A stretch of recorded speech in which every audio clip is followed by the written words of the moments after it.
I have a question for you to consider.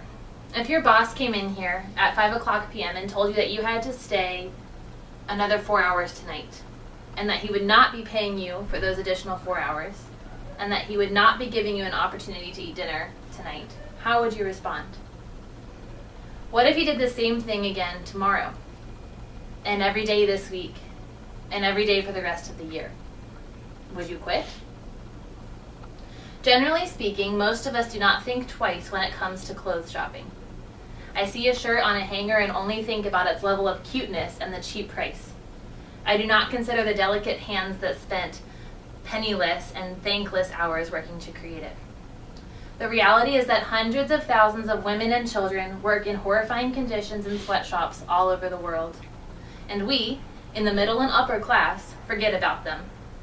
I want you, the Board of Trustees, to consider making a big deal out of sweatshops. I will tell you a little bit about sweatshops and their conditions, how we could potentially put an end to them, and the cost involved for working to end them.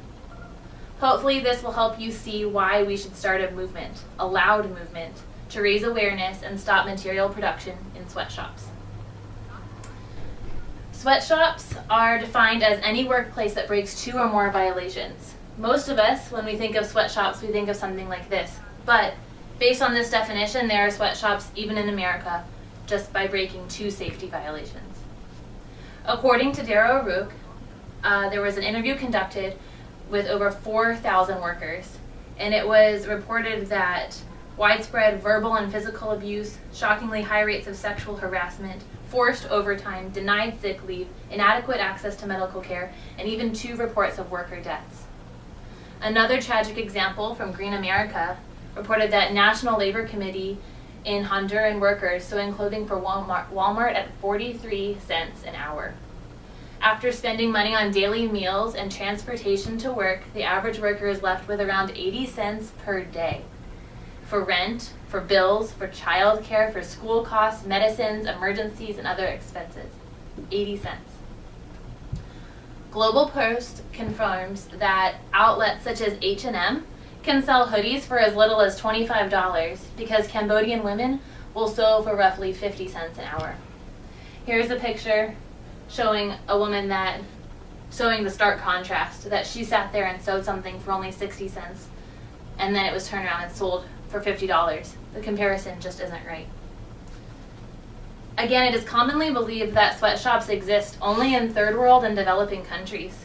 However, according to DoSomething.org, America is not free of sweatshops. Many labor violations slip under the radar of the U.S. Department of Labor. However, in spite of all of these harsh and tragic scenarios in sweatshops, there are some possible solutions to end sweatshops. The United Church of Christ, Justice, and Witness Ministry believes that a new worldwide governance system is needed for the eradication of sweatshops. They have this idea of how it could be put to an end. According to Jake Blumgart, a study showed that doubling the salary of a sweatshop worker would increase the consumer cost by only 1.8%. Very minuscule amount. And customers, in a survey, admitted that they would be willing to pay up to 15% more for the clothes that they wear. They're a team of 3 men who are working to eradicate sweatshops in Latin America. They believe that the solution to end sweatshops is to stop employing them.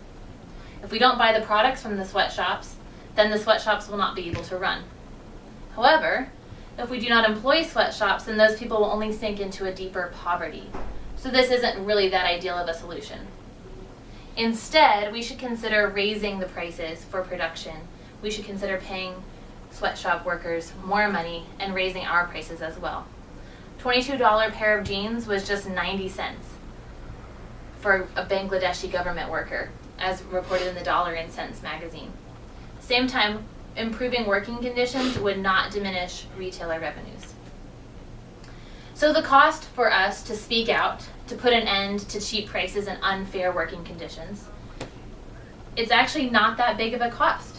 It may seem like ethically made clothing items are more expensive because we're used to paying really cheap prices and looking for good deals. It might seem like it would cost a company too much to raise the wages of employees, but research shows otherwise. The literal cost of speaking out John Miller says, nor does improving worker safety have to be that expensive. The Worker Rights Consortium, an independent labor rights monitoring group, estimates that it would cost $600,000 to elevate Bangladesh's 5,000 factories. Only $600,000 for an entire country. Actually not that much. It would all work out to be only 10 cents per day more by the time all the math is done and you look at the yearly wages and the income. Such a small amount. We make an excuse that it's just easier for us to look for cheaper clothing, or we deserve cheaper clothing.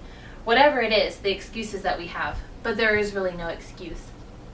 Leah Wise is a blogger and advocator for the end of sweatshops.